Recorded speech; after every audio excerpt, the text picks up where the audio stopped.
أعوذ بالله من الشيطان الرجيم.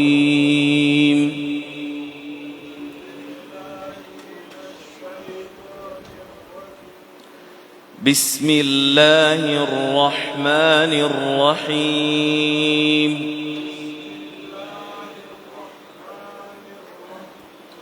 وَلَقَدْ آتَيْنَا مُوسَى الْكِتَابَ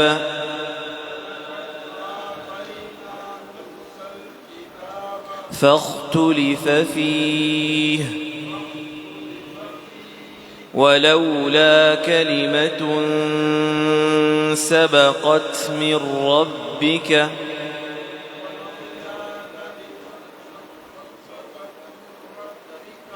لقضي بينهم وإنهم لفي شك منه مريب.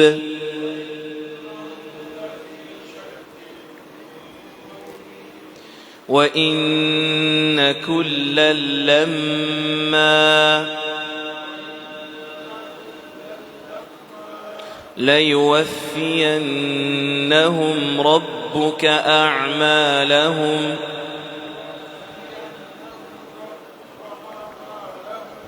إنه بما يعملون خبير.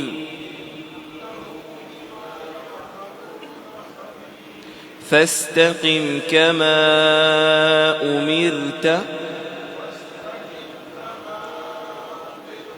ومن تاب معك ولا تطغوا إنه بما تعملون بصير.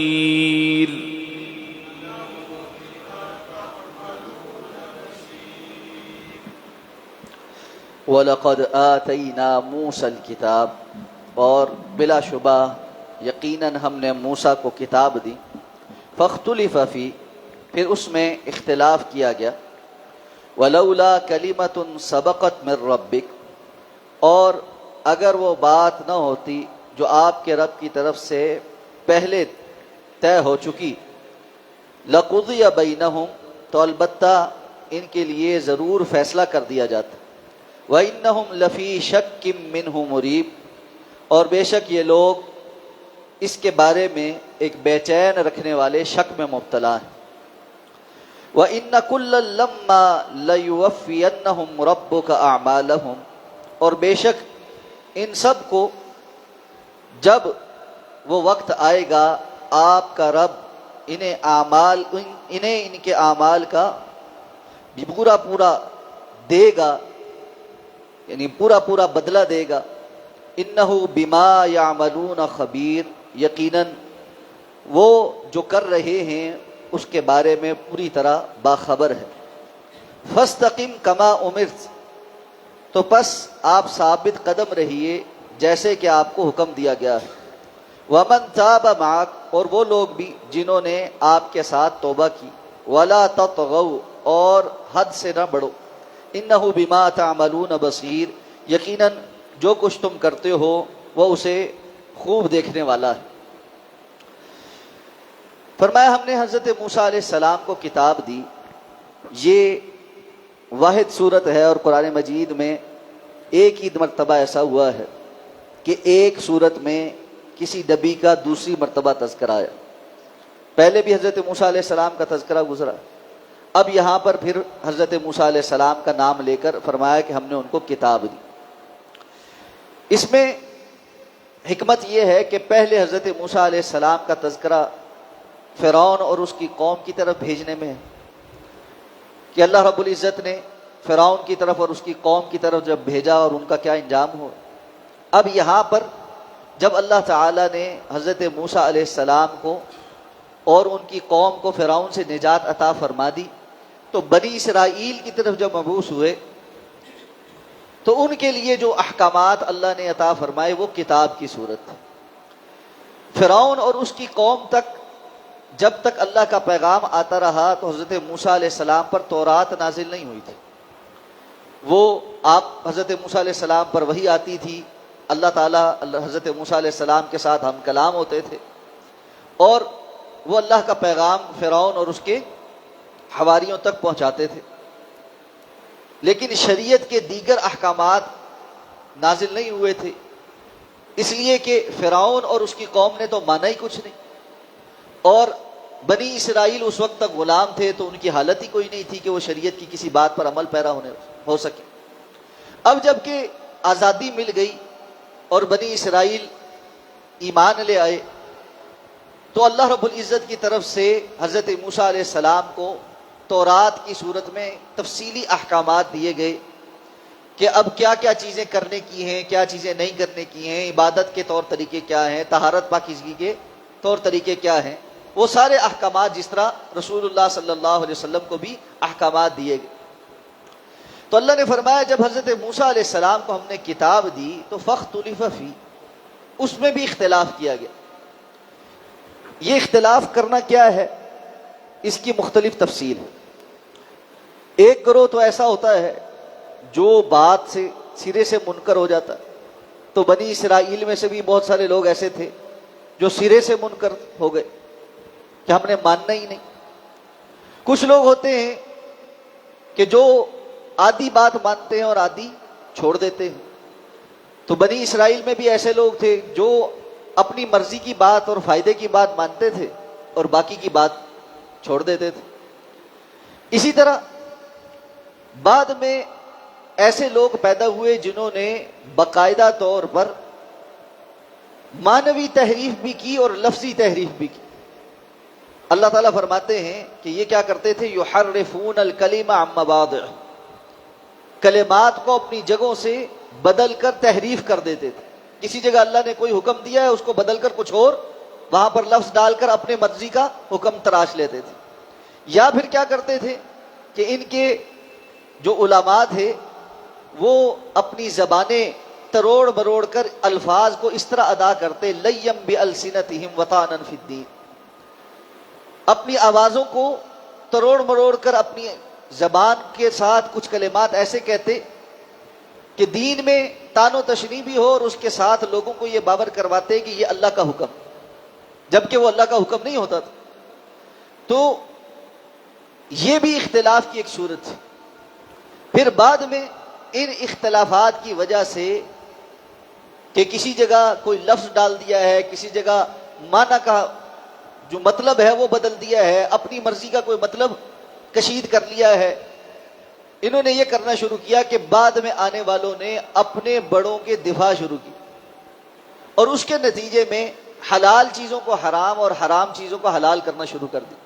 اللہ تعالیٰ نے فرمایا اتخذوا احبارهم ورهبانهم اربابا من دون اللہ، انہوں نے اپنے احبار اور رہبان کو اللہ کے سوا رب بنا لی۔ تو اللہ کے رسول سے کہا گیا کہ اللہ کے رسول ہم تو ان کو رب نہیں مانتے تھے۔ آپ نے فرمایا کیا وہ کسی چیز کو حلال کہتے تھے تو تم حلال کہتے تھے اور حرام کہتے تھے تو تم حرام سمجھتے تھے؟ کہا یہ بات تو تھی کہ اگر وہ حلال کہتے تھے ہم حلال سمجھنا شروع ہو جاتے تھے، وہ کل کو کہتے جی یہ حرام ہے وہ ہم حرام سمجھنا شروع ہو جاتے۔ آپ نے فرمایا یہی تو رب بنانا کہ ایک چیز مطلقاً حرام اور اس کے تھوڑے عرصے کے بعد آپ کہتے ہیں یہ مطلقاً حلال، یعنی اس کے اوپر کون سی وحی نہیں آئی ہے جس نے یہ بتایا کہ یہ پہلے مطلقاً حرام تھی اور اب مطلقاً حلال ہو گئی؟ شریعت تو ایک ثابت شدہ چیز کا نام، اس پہ تو دلیل چاہیے، لیکن جب یہ اتھارٹی علماء کو دے دی جائے کہ وہ حلال کو حرام اور حرام کو حلال بنانا شروع ہو جائے تو گویا وہ اللہ رب العزت کے مقام پر فائز ہو گئے، اس لیے کہ اللہ تعالی نے تو یہ مقام اور مرتبہ انبیاء کو بھی نہیں دیا کہ وہ اپنی مرضی سے کسی چیز کو حلال حرام کرتے رہے۔ یا ایھا النبی لما تحرم ما احل اللہ لک، اے نبی صلی اللہ علیہ وسلم جس چیز کو ہم نے آپ کے لیے حلال کیا آپ اس کو حرام کیسے کر سکتے؟ تو اللہ تعالیٰ نے تو یہ اختیار اللہ کے رسول کو بھی نہیں دیا۔ حلال اور حرام کا اختیار صرف اللہ کا ہے، اور انبیاء اللہ کے اس پیغام کو آگے صرف بتانے والے ہوتے کہ اللہ نے اس چیز کو حلال کیا ہے، اللہ نے اس چیز کو حرام کیا ہے، یہ نہیں کہ اپنی مرضی سے جس مرضی چیز کو حلال حرام کرتے رہیں، اور بعد میں آنے والے ان پر راہیں کشادہ ہیں۔ رسول اللہ صلی اللہ علیہ وسلم کی متعدد احادیث میں آپ صلی اللہ علیہ وسلم نے فرمایا تھا تم ضرور بضرور پچھلی قوموں کی پیروی کرو، ان کی سنتوں پہ چلو. تو نتیجہ کیا ہوا؟ یہود کے 71 فرقے ہوئے، آپ نے فرمایا عیسائیوں کے 72 فرقے ہوئے، اور میری امت کے 73 فرقے ہوں. اور ہر کوئی دین کے نام پر اپنی دکان چمکائے ہوئے ہوگا، اور بعد والے اپنے بزرگوں کے اقوال کی اور بڑوں کی فہم و فراست کی دفاع کرنے کے لیے کھڑے ہو جائیں گے، اور اصل دین کتاب اللہ اور سنت رسول اللہ پر بہت تھوڑے لوگ باقی رہ جائیں. اسی لیے قرآن مجید نے جا بجا کہا کہ یہود اور نصارہ میں سے منہم امت مقتصد وکثیر منہم فاسقون، ان میں سے کچھ ایک تھوڑا گروہ تھا جو انصاف کے اوپر قائم رہا، اور ان کی اکثریت فاسقوں کی ہو گئی. اور امت مسلمہ میں بھی یہی حال ہے کہ ایک تھوڑا گروہ ہے جو کتاب و سنت کے صحیح فہم کے اوپر قائم اور دائم رہتا ہے. اچھا، یہاں پر جب ہم یہ بات کہتے ہیں نا، تو اس کو اس بات پہ کوئی منحصر نہ کرے کہ اس گروہ کا نام اہل حدیث ہے، یا اس گروہ کا نام فلاں ہے یا فلاں ہے یا فلاں ہے، اور پھر نام لے لے کر ایک دوسرے کو اس گروہ سے باہر نکلنا کہ جی اس میں صرف اہل حدیث داخل ہیں، اس میں دیوبندی بریلوی سارے خارج ہیں، اور اس میں جو ہے نا دیوبندی کہتے ہیں جی صرف ہم داخل ہیں اور باقی اہل حدیث بریلوی اور باقی سارے فارغ ہیں. یہ ایک زیادتی ہے جو ہمارے ہاں بر صغیر میں کی. اصل جو ہے وہ کیا ہے؟ امت کے ہاں جب کبھی بھی فرقہ ناجیہ کی بات ہوئی ہے وہ اہل السنہ والجماعہ کی بات. اہل السنہ والجماعہ وہ بڑی چھتری ہے جس کے متعلق اللہ کے رسول صلی اللہ علیہ وسلم نے فرمایا تھا ما انا علیہ و اصحابی، یہ وہ لوگ ہیں جس پر میں ہوں اور میرے صحابہ ہیں.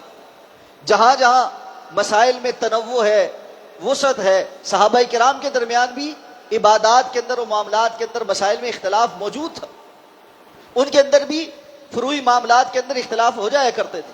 ہاں، عقیدہ اور نظریہ کے اندر اصول اور ضابطے کے اوپر موجود ہو، بندہ صراحت کے ساتھ مشرک اور بدعتی نہ ہو، اور اگر اس سے کوئی غلطی ہو رہی ہے تو اس کو وہ تاویلاً کسی چیز میں یہ سمجھتا ہو علی وجہ البصیرہ کہ ایسا کرنا جائز ہے، تو اس کی ایک عذر موجود ہے. اور اس کے لیے علماء نے پھر بڑے اصول اور ضوابط بنائے ہیں کہ اہل السنہ والجماعہ کے اندر رہنے کے اصول اور ضابطے کیا کیا ہیں، فرقہ ناجیہ کی کیا کیا پہچانے ہیں، عقیدے میں اصول میں کیا ہے، فروعات میں کیا ہے. وہ ایک بڑی تفصیل ہے، لیکن اس کو یہ ہمارے ہاں بر صغیر میں جو نام موجود ہیں ان کے اوپر منحصر سمجھنا، اور سمجھنا کہ جی احناف یہ سمجھیں کہ صرف حنفی جو ہے وہ اس کے اندر داخل ہیں، مالکی یہ سمجھیں کہ صرف مالکی ہیں، شافی اور حنبلی سمجھے کہ جی صرف ہمارے فرقے جو ہے وہ اس کے اندر داخل ہیں. یہ ایک زیادتی ہے. یہ حنفی، مالکی، شافی، حنبلی، سلفی در حقیقت امت کے ہاں یہ سارے کے سارے اہل السنہ والجماعہ کے اندر داخل ہیں. ان میں سے ہر ایک کی پھر آگے بہت ساری قسمیں. یہ سمجھنا کہ اہل حدیث کے سلفیوں کی کوئی قسم نہیں ہے، یہ غلط بات. ان کے اندر بھی بہت ساری قسمیں. اسی طرح حنفیوں کے اندر بے تحاشا قسمیں، مالکیوں اور شافیوں اور حنبلیوں کے اندر بے تحاشا پھر آگے اختلافات ہیں اور اس کے اندر قسمیں. اللہ تعالیٰ ان اختلافات سے بچائے. ہم تو ہر وقت ہی کسی نہ کسی چھوٹی چھوٹی چیز میں بال کی کھال اتار کر اپنے آپ کو علیحدہ کرنے کے چکر میں ہوتے. تو ان کے اپنے اندر بھی بہت ساری گروہ ہیں. تو پھر کون سے والا گروہ ہوگا؟ کیسے فیصلہ ہوگا کہ جی اگر مثلاً صرف سلفی اہل السنہ والجماعہ ہیں تو ان میں سے کون سے والے سلفی اہل السنہ والجماعہ؟ سعودیہ والے سلفیوں کے کچھ معاملات میں اختلافات ہیں، ہندوستان کے سلفی وہ اپنی ایک ڈگر پہ ہیں، پاکستان کے سلفیوں کے آگے پھر 6 قسم کی جماعتیں ہیں، ان میں سے ہر ایک کا علیحدہ اپنے ایک منہج کے اوپر ہے. تو یہ جو فروعات ہوتی ہیں یہ اہل السنہ والجماعہ کو ڈیفائن نہیں کرتی. اہل السنہ والجماعہ ما انا علیہ و اصحابی، اس کے اصول ضوابط ہیں، اور وہ اصل میں اعتقاد اور اصول کے جو معاملات ہیں ان کے اوپر. جو گمراہ فرقے تھے جنہوں نے جو ہے اللہ رب العزت کی صفات کے اندر مختلف قسم کے غلو کرنا شروع کر دیے تھے، جنہوں نے رسول اللہ صلی اللہ علیہ وسلم کی ذات کے حوالے سے غلو کرنا شروع کر دیے تھے، جنہوں نے شریعت کے متصادم طریقت کے بہت سارے ایسے مسائل نکال لیے تھے جو بالکل ایک متوازی دین ہے، جو جہمیہ اور قدریہ جیسے کے مسائل کے اندر اور اللہ رب العزت کی صفات میں معاملات میں آگے بہت سارے اور قسم کے فتنے کھڑے کر لیے تھے. یونانی فلسفے سے متاثر ہو کر اس کو اسلام کا عین بنا لیا تھا، اور کتاب و سنت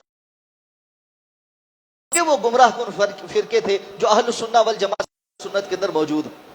تو اس لیے یہ بات سمجھنا کہ فاختلف فی، یہ جو اختلاف ہے نا، اس سے مراد یہ چھوٹے فروعات کا اختلاف نہیں، اس کو ان فروعات کی بنیاد پر بہت اونچا اوپر تک لے جانا صحابہ کرام سے لے کر اس وقت تک اس کو سمجھا ہے اور اس دائرے کو بیان کیا ہے. اس دائرے کے اندر نہ ہم مداخلت کر سکتے ہیں اور نہ ہمیں کرنی چاہیے. وہ دائرہ اللہ کا بنایا ہوا ہے, یہ اللہ کی قائم کردہ حدود ہیں. تو دین کے معاملات کے اندر غلو سے, افراط اور تفرید سے بچنا یہی اصل ہے. اس کے ساتھ لوگوں کو اسلام کی طرف راغب کرنے کی ضرورت. لوگوں کو کھینچ کھینچ کر اسلام سے باہر پھینکنا اور ہاتھ جھاڑ کر بیٹھ جانا کہ میں نے تو ثابت کر دیا ہے کہ اس کا منہج ہی ٹھیک ہے, یہ تو دائرہ اسلام سے خارج ہے, اور مطمئن ہو کے بیٹھ جانا کہ جی بس ٹھیک ہے, ہم نے اتمام حجت کر دیا. اس کام کے لیے ہم نہیں آئے تھے. ہم تو اس لیے آئے تھے کہ رسول اللہ صلی اللہ علیہ وسلم کے اخلاق کے ساتھ لوگوں کو اس دین کی طرف دعوت دیں. اور آپ کا اخلاق تو اس معاملے میں اس قدر وسیع تھا کہ خود اللہ تعالیٰ کو بار بار آپ کو تسلی دینی پڑ رہی ہے کہ آپ اس قدر ان کے ایمان نہ لانے پر گھبرائیں اور اپنے آپ کو پریشان نہ کریں. ایسا نہ ہو کہ آپ اپنے آپ کو اس غم میں ہلاکت میں ڈال لیں کہ یہ مسلمان کیوں نہیں ہو رہے. اللہ کے رسول صلی اللہ علیہ وسلم کی تو جملہ کوشش, کاوش اور محنت یہ تھی کہ لوگ اسلام کے اندر آ جائیں, باہر نہ نکلیں. تو جہاں پر اسلام کا دائرہ کسی کو اپنے اندر سمیٹتا ہے, آپ کو دھکا دے کر اس کو باہر نکالنے کی ضرورت نہیں. اس کو مداہنت نہیں کہتے.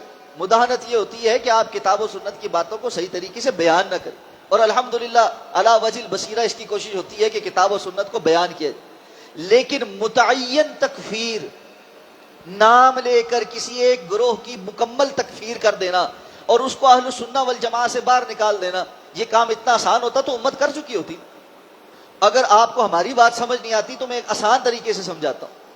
اگر یہ بات اتنی ہی آسان ہوتی کہ سوائے سلفی اہل حدیث یا دیوبندی یہ سمجھے صرف دیوبندی, یا بریلوی یہ سمجھے صرف بریلوی کے علاوہ جنت میں نہیں جانا کسی نے, تو جو اہل حدیثوں کے, دیوبندیوں کے, بریلویوں کے اور دیگر حنفی, مالکی, شافعی, حنبلیوں کے جو بڑے علماء ہیں وہ کوئی ایسی کوشش کاوش تو کرتے نا مل بیٹھ کر کہ بھائی ہم لوگوں نے جنت میں جانا, ان باقیوں نے نہیں جانا, اس پر کوئی علمی کام کر کے فتویٰ صادر کر دے. یعنی میں یہ کہنا چاہتا ہوں کہ اگر آپ کو بات میں اور کھول کر سمجھاؤں تو کیا آپ کو اگر آپ یہ سمجھتے ہیں کہ اس منہج کے علاوہ کسی نے جنت میں نہیں جانا, تو اس وقت کبار علماء موجود ہیں. ان کبار علماء میں شیخ حافظ مسعود عالم صاحب ہیں, شیخ حافظ شریف صاحب ہیں, شیخ ارشاد الحق عصری صاحب ہیں, شیخ عبداللہ ناصر رحمانی صاحب ہیں, شیخ قاری صہیب احمد میر محمدی صاحب ہیں, اور شیخ عبدالستار حماد حفظہ اللہ مفتی جماعت ہیں. کتنے بڑی بڑی قداور شخصیات ہیں. پھر اس وقت سینکڑوں کے قریب شیوخ الحدیث ہیں. ان ساروں کو ایک جگہ اکٹھا کر کے ایک فتویٰ لے لیں تحریری کہ اس منہج کے مطابق یہ لوگ جو ہے صرف جنت میں جائیں گے, اور باقی یہ جو جن کو ہم سمجھتے ہیں کہ جنت میں نہیں جائیں گے اور یہ اہل السنہ والجماعہ سے خارج ہیں, تو ایک تحریری فتویٰ آ جانا چاہیے نا. کیوں نہیں آتا؟ کیوں نہیں آتا؟ اچھا, اسی طرح ایک بات سوچنے کی ہے. جب ہم یہ بات دیکھتے ہیں کہ بر صغیر میں قادیانیوں کے خلاف اتنی بڑی تحریک چلی کہ ایک مرتبہ وہ تحریک ناکام ہوئی اور سینکڑوں کی تعداد میں لوگ مارے گئے اس میں, اور دوسری مرتبہ 1973 میں تمام علماء نے کوشش کاوش سب کچھ کر کے الحمدللہ اس کو کامیاب بنایا, اور قانوناً جو ہے وہ قادیانی غیر مسلم قرار دے دیے گئے. کبھی اہل حدیثوں نے, دیوبندیوں نے مل کر بریلویوں کو کافر قرار دینے کے لیے ایسی کوئی تحریک کیوں نہیں چلائی؟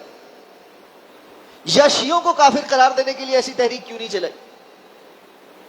ان میں سے ہر ایک کے اندر بہت ساری جماعتیں ہیں. کچھ ایسی غلو والی ہیں جن کو خود ان کے اپنے گروہ والے بھی نہیں مانتے. مثلا شیعوں کے اندر ایسے غالی شیعہ موجود ہیں جن کو شیعہ بھی مسلمان نہیں سمجھتے. بریلویوں کے اندر ایسے غالی متصوف, صوفی, قبوری, مشرک قسم کے عقائد والے لوگ موجود ہیں جن کو خود بریلوی علماء جو ہے وہ مسلمان تصور نہیں کرتے. اسی طرح سلفیوں کے اندر ایسی غالی سوچ والے تکفیری اور خارجی لوگ بعد میں داخل ہو گئے جن کو ہمارے ثقہ علماء سلفی نہیں مانتے اور خوارج مانتے ہیں, اور بظاہر وہ نمازیں ہماری جیسے پڑھتے ہیں. اور اللہ کے رسول صلی اللہ علیہ وسلم نے خوارج کو جو نشانیاں بیان کی تھی کہ آپ صلی اللہ علیہ وسلم نے صحابہ کو کہا تھا کہ وہ نماز ایسی پڑھیں گے کہ تمہیں اپنی نماز ان کی نماز کے سامنے ہیچ نظر آئی, اور دین کے ظاہر کے اوپر ایسے گفتگو کریں گے. لیکن آپ نے فرمایا تھا وہ جہنم کے کتے, آپ نے خوارج کے متعلق فرمایا تھا یہ جہنم کے کتے ہیں، اور آپ نے فرمایا تھا دین ان کے حلق سے نیچے نہیں اترا ہوا ہو۔ یہ حضرت علی رضی اللہ تعالیٰ عنہ کے مقابل آ کر قرآن کی آیتیں پڑھتے تھے، اور اس حد تک جسارت کرنے والے تھے کہ حضرت علی کو کافر کہتے تھے۔ تو اس قسم کے لوگ بھی موجود رہے اور آج بھی ہیں کہ آپ ان کی ظاہری نماز کو دیکھیں تو آپ کو لگے گا یہ اہل حدیث ہیں، لیکن سوچ خارجیوں والی ہے۔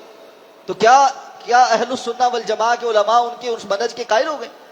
ہر گروہ کے اندر ایسے غالی قسم کے لوگ موجود ہوتے ہیں کہ اس گروہ کے جو منصف پسند علماء ہوتے ہیں وہ اس کے متعلق جو ہے وہ درست رائے نہیں رکھتے، لیکن اس کے ساتھ ساتھ کسی گروہ کے اوپر مطلقاً جو فتویٰ لگتا ہے وہ ان کے اس اصول اور ضابطے کے اوپر لگتا ہے جو ان کے متقدمین علماء نے کتابوں میں لکھا تھا، اور ان کی جمہور اس کو مانتی ہے۔ تو اس لیے اگر ایسا ہوتا تو ہمارے یہ علماء نہ مداہنت والے ہیں، نہ کسی سے ڈرتے ہیں، نہ ان کو اللہ کے ہمارا ان کے بارے میں یہ گمان ہے وَلَا نُزَكِّي عِندَ اللَّهِ أَحَدًا کہ وہ کسی دنیاوی منفعت کی خاطر چپ نہیں بیٹھے ہوئے، بلکہ وہ علی وجہ البصیرہ علمی طور پر یہ سمجھتے ہیں کہ یہ اختلافات ہونے کے باوجود یہ اختلاف اس نوعیت کے نہیں ہے کہ ہم اپنے مسلمان کلمہ کو مسلمان بھائیوں کو کافر خارج عن الملہ جہنمی سمجھنا شروع کر۔ ہاں ہم یہ سمجھیں گے کہ فلاں کے اندر زیادہ غلو ہے، ہم یہ سمجھیں گے کہ فلاں کی غلطیاں زیادہ ہیں، ہم یہ سمجھیں گے کہ اس کو اصلاح کی زیادہ ضرورت ہے، اس کا فلاں عمل ٹھیک نہیں ہے، یا عمل کے متعلق علماء نے لکھا تھا کہ یہ عمل مشرکانہ ہے، یہ عمل بدعتی ہے، یہ فلاں ہے، لیکن متعین تکفیر کہ تم کافر ہو یا متعین بدعت کا فتویٰ کہ یہ بدعتی ہے، اس کی مثالیں ہمیں علماء کے پاس نہیں ملتی، الا یہ کہ کوئی بہت زیادہ غلو کے اندر داخل ہو جائے۔ تو اس لیے ان باتوں کو سمجھے۔ تو یہ جو فاختلف فیہ ہے نا، اللہ نے ہر جگہ قرآن میں جس اختلاف سے بچنے کا حکم دیا ہے وہ اسی صورت میں کہ جو لوگ کتاب و سنت کے اصل کے اوپر قائم ہوں، کتاب و سنت کے اصل کو مانتے ہوں اور اس کے مطابق فیصلے کرنے کے لیے تیار ہوں۔ ہاں فروعات میں جہاں اختلافات ہیں، جہاں کوئی فہم کا اختلاف ہے، افضل غیر افضل کا فرق ہے اور دیگر قسم کے اختلافات ہیں، وہ بہت سارے امت کے متقدمین میں بھی رہے ہیں، وہ ہوتے رہے، لیکن یہ بے جا قسم کے اختلافات، بال کی کھال اتار کر اپنے لیے ایک بالکل ہی الگ راہ متعین کر لینا، یہ سمجھنا کہ قرآن بھی محفوظ نہیں ہے، حدیث بھی محفوظ نہیں ہے، قرآن و حدیث کے تمام فہم بھی 1400 سال میں کسی کو سمجھ نہیں آئے، آج ہمیں سمجھ آئے ہیں۔ ہر دور میں ایسے فتنے بھی موجود رہے۔ تو اللہ نے فرمایا یہ فاختلف فیہ، یہ اختلاف میں پڑے رہے۔ تو ساتھ کیا ہوا؟ اگر اللہ کی طرف سے پہلے سے فیصلہ نہ ہو چکا ہوتا تو لقضی بینہم، اللہ ان کے درمیان نہ حقیقی فیصلہ کاری دیتا، یعنی اللہ کی طرف سے عذاب آ جاتے اور پھر ان کا معاملہ واضح ہو جاتا۔ تو فرمایا وَإِنَّهُمْ لَفِي شَكٍّ مِّنْهُ مُرِيبٍ، لیکن ان کا معاملہ یہ ہے کہ یہ بے چین کیے گئے شک کے اندر مبتلا ہے۔ یہ کون ہیں؟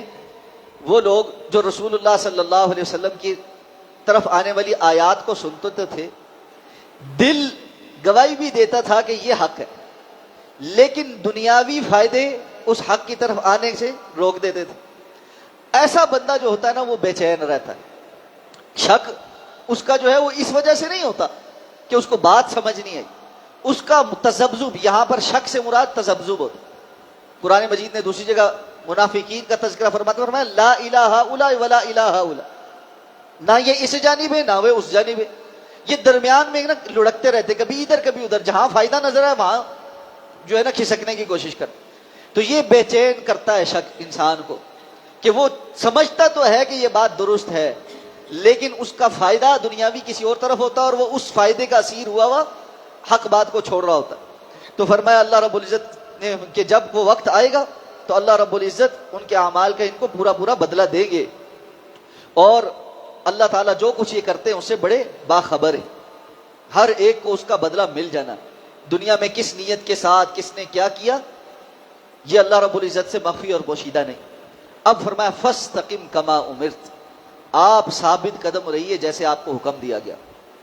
رسول اللہ صلی اللہ علیہ وسلم نے فرمایا تھا نا شیبتنی ہود، مجھے سورہ ہود نے بوڑھا کر دیا۔ صحابہ نے پوچھا اللہ کے رسول صلی اللہ علیہ وسلم آپ کے نا بالوں میں سفیدی آ گئی، تو آپ نے فرمایا شیبتنی ہود، مجھے ہود اور اس کی بہنوں، ایک روایت میں ہود اور اس کی بہنوں نے یعنی دیگر صورتوں نے، اور ایک روایت میں شیبتنی ہود، مجھے سورہ ہود نے بوڑھا کر دیا۔ بعض علماء کا یہ خیال ہے کہ پچھلی اقوام کا جو عذاب کی کیفیات اس صورت میں بیان ہوئی ہیں اس کی وجہ سے رسول اللہ صلی اللہ علیہ وسلم اللہ کے عذاب کے تذکرے کی وجہ سے، اس صورت کی ہیبت کی وجہ سے یہ فرما رہے ہیں کہ مجھے اس صورت نے بوڑھا کر دیا۔ لیکن تنہا اس صورت میں تو مختلف اقوام کے متعلق عذاب کی کیفیت بیان نہیں ہوئی، بہت ساری اور صورتوں میں بھی بیان ہوئی۔ تو بہت سارے علماء کا یہ قول ہے کہ یہ جو آیت ہے نا فاستقم کما امرت، اصل میں اس آیت کی وجہ سے اللہ کے رسول نے فرمایا شیبتنی ہود، مجھے اس آیت کی وجہ سے سورہ ہود نے بوڑھا کر دیا کہ فاستقم کما امرت، جیسا کہ آپ کو حکم دیا جا رہا ہے ایسے آپ ثابت قدم ہو جائیں۔ استقامت ہوتا ہے دو انتہاؤں کے درمیان بالکل سیدھا رہنا، افراط اور تفرید کے درمیان بالکل وسط میں رہنا۔ بعض علماء نے اس آیت کی تفسیر کرتے ہوئے لکھا ہے کہ اس کو آپ یہ سمجھیں کہ آپ کو سارا وقت یہ خیال اگر کرنے کو کہہ دیا جائے کہ آپ نے دھوپ اور چھاؤں کے درمیان جو لکیر ہے اس کے اوپر رہنا ہے، تو یہ کیسا ہوگا؟ سارا وقت دھوپ اور چھاؤں، وہ تو بدلتا رہتا، سورج رخ بدلتا ہے، کبھی ادھر کبھی ادھر، ہر وقت بندے کو اس لکیر کے اوپر رہنا کتنا مشکل کام ہوگا۔ یہی معاملہ ہے فاستقم کما امرت۔ استقامت جو ہے یہ دین کے اوپر ہمہ وقت اس کا خیال کرنا پڑتا ہے۔ کوئی وقت ایسا نہیں جب بندہ ڈھیلا ہو کر بیٹھ جائے کہ ٹھیک ہے میرے اندر استقامت آ گئی۔ اس لیے اللہ کے رسول فرما رہے ہیں شیبتنی ہود، مجھے اس ہود نے، سورہ ہود کے حکم نے بوڑھا کر دیا ہے کہ کما امرت، جیسے آپ کو حکم دیا گیا ہے۔ اب یہاں ایک اور بات بھی ہے، استقامت ہم اللہ تعالیٰ سے مانگتے ہیں یا اللہ ہمیں صراط مستقیم عطا فرما، تو استقامت اور صراط مستقیم کون سا ہے؟ کما امرت، جیسا کہ آپ کو حکم دیا گیا۔ استقامت اللہ کے رسول صلی اللہ علیہ وسلم کے طریقے پہ چل کے آتی، کسی اور کے طریقے پہ چل کر نہیں آ سکتی۔ اس لیے یہاں پر پہلے مخاطب اللہ کے رسول کو کیا گیا، کیوں؟ دین کے تمام احکامات کے مامور جو ہے نا، اصل مامور وہ اللہ کے رسول صلی اللہ علیہ وسلم، اور اس کے بعد آپ نے آگے وہ سارا حکم لوگوں تک پہنچایا۔ لیکن جو شخص جس پر وہ حکم اتر رہا ہوتا ہے اتنی بڑی ذمہ داری بھی ہوتی ہے۔ یہی وجہ ہے اللہ کے رسول صلی اللہ علیہ وسلم کو اگر کل کائنات سے زیادہ مقام اور شان اللہ نے نصیب فرمائی ہے تو کل کائنات سے بڑی ذمہ داری بھی تو اللہ نے عطا فرمائی، اور اس کے اوپر پھر آپ صلی اللہ علیہ وسلم کا پورا اترنا، ثابت قدم رہنا، اور اس کے لیے کتنے کشٹ اللہ کے رسول صلی اللہ علیہ وسلم نے اٹھائے، کتنی تکلیفیں برداشت کی ہیں، کتنی دنیاوی آزمائشیں اللہ کے رسول صلی اللہ علیہ وسلم نے دیکھی۔ آپ یہ دیکھیں، ابھی ہم حدیث کے درس میں ام المومنین حضرت عائشہ صدیقہ رضی اللہ تعالیٰ عنہ کے حدیث پڑھ رہے تھے۔ یہ اب گھر کے اندر کی بات ہے، ہم میں سے کوئی یہ بندہ نہیں چاہتا کہ میرے گھر کے اندر کی اتنی بات جو ہے وہ واضح ہو جائے، لیکن یہ اللہ کے رسول صلی اللہ علیہ وسلم کے گھرانے کی قربانیاں ہیں کہ دین کے ابلاغ کے لیے گھر کے اندر کی باتیں بھی اللہ نے قوم کے سامنے رکھی ہیں، تاکہ گھر کے اندر کا جو نمونہ ہے وہ بھی تو لوگوں کے لیے واضح ہونا ہے۔ تو اللہ کے رسول صلی اللہ علیہ وسلم کی زندگی کا ایک ایک لمحہ اللہ رب العزت نے ہمارے لیے نمونہ بنایا۔ لقد کان لکم فی رسول اللہ اسوۃ حسنہ، تو جب اسوہ حسنہ بن گئے ہیں تو اس کا مطلب ہے کہ اللہ رب العزت نے یہ جو حکم دیا ہے فاستقم کما امرت، آپ صلی اللہ علیہ وسلم اس پر پورے اترے ہیں۔ تو ابھی ہم نے کہا اس مثال کو سمجھے، کتنی مشکل کام کہ ہر وقت بندہ بالکل سیدھ کے اوپر رہے اور ذرا برابر بھی افراط اور تفریط کا شکار نہ ہو۔ اللہ کے رسول صلی اللہ علیہ وسلم نے وہ کر کے دکھایا۔ تو ساتھ فرمایا اپنی امت کے لوگوں کو بھی حکم دیے کہ جی وہ کون ہیں؟ وَمَن تَابَ مَعَكَ، کہ جو آپ کے ساتھ توبہ کر چکے ہیں، پیچھے جو ہو چکا اس سے پلٹ کر اللہ کی طرف آ چکے ہیں، کہ وہ کیا کریں؟ وَلَا تَطْغَوْا، اس معاملے کے اندر کسی قسم کی حد سے تجاوز نہ کریں۔ اب ساتھ اللہ نے ایک مہربانی کر دی، اللہ کے رسول کو تو حکم یہ ہوا فاستقم کما امرت، کیونکہ آپ صلی اللہ علیہ وسلم اسوہ حسنہ، لیکن ساتھ میں حکم یہ دیا کہ جنہوں نے آپ کے ساتھ توبہ کی ہے وہ بھی ایسا ہی کریں۔ لیکن اللہ کو تو پتا ہے کہ امت جو ہے وہ کمزور ہے، ان پر وحی بھی نہیں آتی، وہ معصوم عن الخطا بھی نہیں ہے، نبی جتنا ان کو صلاحیت بھی نہیں ہے، تو ساتھ میں وہ گڑبڑ کریں گے، وہ کبھی ادھر ہو جائیں گے، کبھی ادھر ہو جائیں گے، کبھی آگے نکل جائیں، کبھی پیچھے آ جائیں، وہ اس استقامت سے پھسلتے پھسلتے رہیں گے۔ تو اللہ نے فرمایا وَلَا تَطْغَوْا، اس معاملے میں ایک حد سے تجاوز نہ کر، ایک حد سے تجاوز نہ کر، کمزوری ہو جائے گی، بھول چوک ہو جائے گی، کبھی شیطان آ کر بہکا دے گا، کبھی جان بوجھ کر کوئی غلطی ہو جائے گی، پھر واپس پلٹ کر آنا، باغی ہو کر نہ پھر، اللہ کے نافرمان مصر ہو جانا اور دھڑلے کے ساتھ اللہ رب العزت کی نافرمانی کرنا اور اللہ کے احکامات کے مقابل کھڑے ہو جانا، یہ مقام نہیں آنا چاہیے۔ ولا تطغوا، اور ساتھ فرمایا انہ بما تعملون بصیر، کیوں؟ اس لیے کہ جو تم عمل کر رہے ہو وہ سارا دیکھنے والا، وہ دیکھ رہا ہے کہ تم کہاں جا رہے ہو۔ اس لیے جب بھی انسان سے غلطی ہو جائے اس کو فوراً اللہ کی طرف واپس پلٹنا چاہیے۔ شیطان کے بڑے وسوسوں میں سے ایک وسوسہ یہ ہے کہ تم تو ہر دفعہ جھوٹی توبہ کرتے ہو، اب تمہاری توبہ قبول نہیں، اس لیے اب توبہ کرنے کی ضرورت بھی نہیں، تم کس منہ سے اللہ کے سامنے توبہ کرتے؟ یہ شیطان کا وسوسہ۔ جتنی مرتبہ انسان سے غلطی ہو جائے، جس قدر بڑی ہو جائے، جیسی مرضی ہو جائے، اس کو پلٹ کر اللہ کی طرف واپس آنا چاہیے اور جلد سے جلد آنا چاہیے۔ جتنا وہ دیر کرتا رہے گا، جتنا وہ اپنے آپ کو دور کرتا رہے گا، اتنا ہی زیادہ اس کے لیے مشکل ہوتی جائے گی۔ اللہ ہمیں سمجھ کر عمل کرنے کی توفیق عطا فرمائے۔ سبحانک اللہم و بحمدک، نشہد ان لا الہ الا انت، نستغفرک و نتوب الیک۔